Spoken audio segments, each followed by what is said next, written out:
these films and so forth, we see that sex is portrayed as being about power.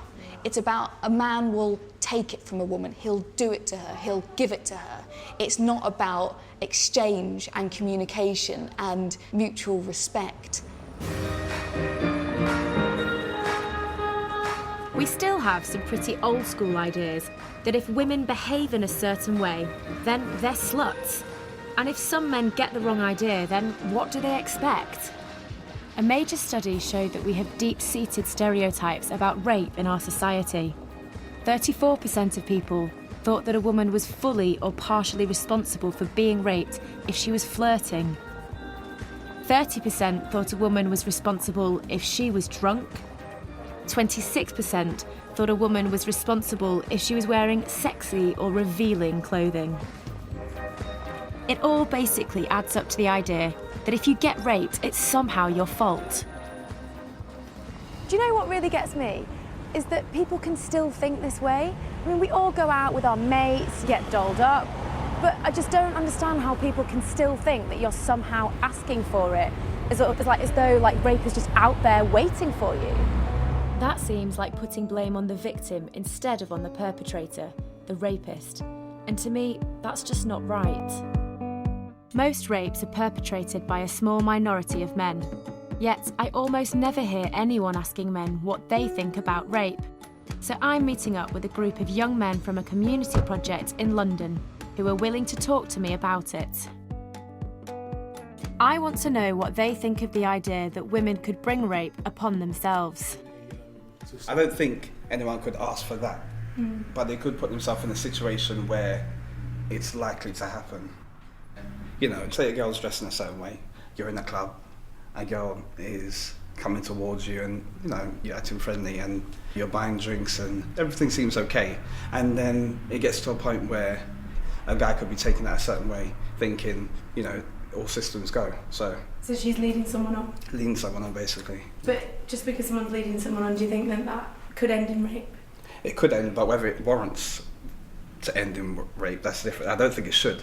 But then again, some girls do seem like they want to have sex because of the way they dress and the way they act around boys. But then again, they're just dressing like that because they're going out nightclubs. Yeah. So. But exactly. Isn't that as just well? Because someone's wearing a short skirt doesn't mean that they want to get loads of action. Yeah. It's the whole thing of how you perceive that person. Because sometimes a woman just wants to look good. Some men just basically don't have an understanding of the situation at all. Because women will never tell you about you. It don't work like that. It don't work like that. We're not guys. We're not lucky beings like that. You know what I'm saying? Where J-Lo is gonna come out to us and say, you know what, let's go. Yeah, we have to work for it. We have to read. We have to read the signs. We have to work it out. And obviously, sometimes guys, I think they jump the gun at times. The thing is, it's that kind of attitude and mentality which leads to, you know, things happening where, you know, a girl is put in a situation and which has led to rape, you know. What can we do about those attitudes? How can we stop that from happening? I think what you can do is you can educate people into making the right decisions, which is sort of about teaching young girls, teaching young guys about the signs girls may give off, which may not necessarily mean I want this. Sometimes as people we need to understand the damage of the things we cause, because by this action you're damaging a life. Maybe we need to learn that as the people, to understand that we can't do this to people because it's more than just one night. It is for the rest of their life. The guys think there are some grey areas around boundaries and signals that need to be worked out. But does that mean there's genuine confusion among young people about what is and is not okay? Hello. Hi. Hiya. Pips, Mercy. nice to meet you. Come Hiya. through. Thank you. I'm meeting Mercy, a young person's advisor at the Haven Sexual Assault Referral Centre in East London. She helps hundreds of young people who've been raped or sexually assaulted every year. A lot of young people don't think that oral sex is sex. A lot of girls look at me as if to say that, wow, I didn't know that was actually an offence. I didn't even know oral sex was sex. A lot of young people don't think that is a crime or sexual assault. There are people out there that are doing this and don't even realise that they're committing a crime. So, and there's victims out there that don't even know that they are a victim. When discussing consent, who's responsible, the boy or the girl? I think the boy needs to be asking the girl, do you want to have sex? But if she's under the influence of alcohol or drugs, her yes could mean no and her no could mean yes. You're not in a position to make that choice for her and go ahead and have full sex with her. You're not in that position. Just don't have sex with somebody who's intoxicated with alcohol or under the influence of drugs. The Havens carried out research about young people and attitudes to consent called Where's Your Line, and made a film to go with their findings. Their results were worrying. 1 in 10 young men would expect someone to have sex with them after kissing. Almost 1 in 10 young women have said no to sex but been ignored. More than half of the young adults surveyed say they would not be put off sex if their partner was crying. It's unbelievable. The survey results make me feel like we've got a serious problem. And the fact that young people think it's normal to possibly, have sex with someone when they're asleep, that they think it's normal for a girl to cry when they're having sex. They're really shocking statistics, they're really shocking attitudes. And I think that we need to do everything that we possibly can in order to fight those attitudes. So what can be done to help change attitudes to consent and understand what is and is not okay when it comes to sex?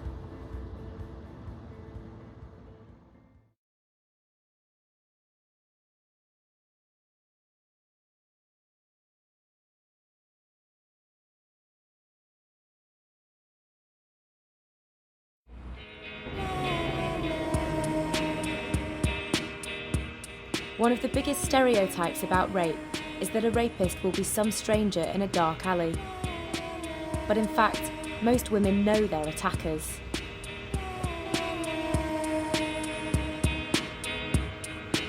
Things can get even more difficult when an attacker is not just someone you know, but someone you're in a relationship with.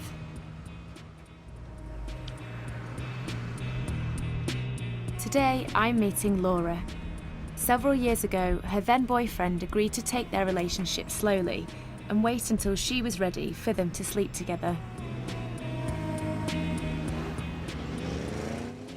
One particular night he decided that he wanted what he wanted and I didn't really have any say in it. Laura is not her real name. She's asked us to protect her identity because she's never talked publicly about what happened to her. I must have been watching a film or something, because I was at his place. And I'd fallen asleep, and I remember waking up with him on top of me. And he raped me. I couldn't believe he'd done that. I can't believe that it's someone that you knew, it's your partner. It's absolutely shocking. You can't believe it's happening. It feels like it's happening to someone else. I remember after it happened, I left. I went home and thinking, that didn't happen. No, that didn't happen. And in the morning, he called me. He called you? He called me.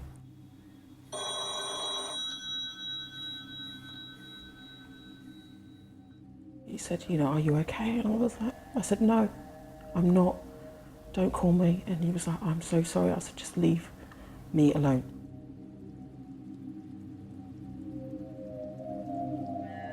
I kind of put it away, just put it in a box. But it's not something you can bury because it changes who you are. It changes you as a person. Laura chose not to report the rape and tried to cope with the trauma alone. Did you tell any family members or? No. No. No, I don't.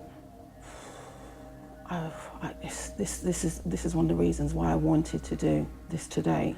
People's views on things, that's what stopped me from telling my family and going to the police. People have such defined views on what happens to someone that's sexually assaulted. I mean, I was staying at his house, and people have views, well, if he was there, then, well, what did you expect? If it's a stranger, then it's more acceptable. And just having that, there's no way I could go, there's no way, no way. Cases like Laura's are not rare. According to the Rape Crisis Organisation, more than 1 in 5 rapes are perpetrated by a victim's boyfriend or husband. A year after her attack, Laura finally got counselling. It's not an instant thing. It's not something that happens overnight. There's no magic wand, but it's a lifesaver. I felt really sort of sad, and for her to have nowhere to go because she didn't think that people would believe her, I can't imagine what that must have been like for her. Laura's choice to not report the crime is common. In fact, it's estimated that up to 95% of rapes in the UK are unreported. That could be hundreds of thousands of victims who are too ashamed or afraid to even talk about it, let alone report it to the police. So why are so many victims worried about the police? It seems like there's been far too many high-profile reports which have criticised police behaviour. And I'm reading here that the police haven't been taking victims seriously, that rape hasn't been high enough as a priority, rape hasn't even been a priority for the police force, and that there's even a culture of blaming the victim within the police force, which is totally unacceptable. There have been big efforts to improve services in the last 10 years, including specially trained officers on every force and sexual assault referral centres across England and Wales. Yet still today, around half of the incidents of rape reported to police don't progress any further. Why do you think so many women don't report rape?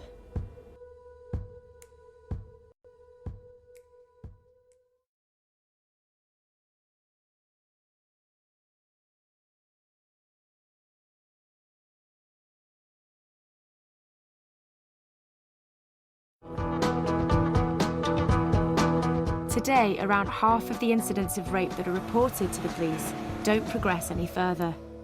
There have been big efforts to improve services in the last 10 years, including specially trained officers on every force and sexual assault referral centres across England and Wales.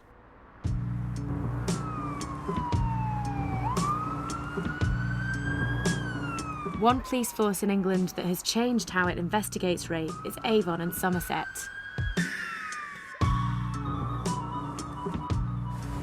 Good afternoon. Hi, good afternoon, Pips. I'm DS Roger Doxy. DS Roger Doxy, lovely to meet you. Come on through to the team. Thank you. Thanks so much for having us. No problem.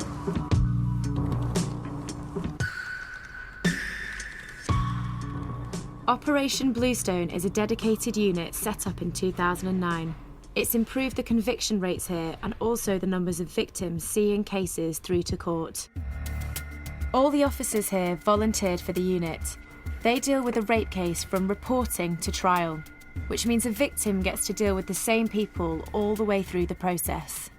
Victims often fear that people won't believe them. What would you say to someone who would like to come forward? We have to investigate all lines of inquiry, but what I'd always say is anyone coming in and walking through the door and speaking to one of my officers will be believed.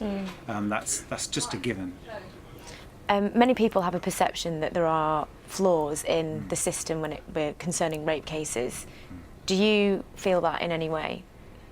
I have a very personal view that sometimes the system feels more kind of biased towards the perpetrators. The pressure often seems all on the victim.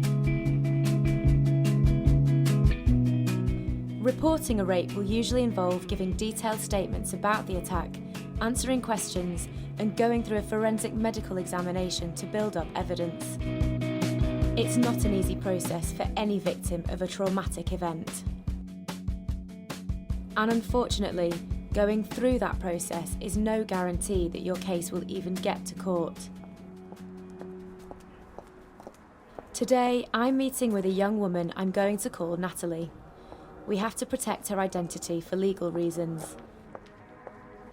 Natalie was subjected to an attack that's becoming more common, a gang rape. Police say sex attacks involving multiple perpetrators have increased by around 20%.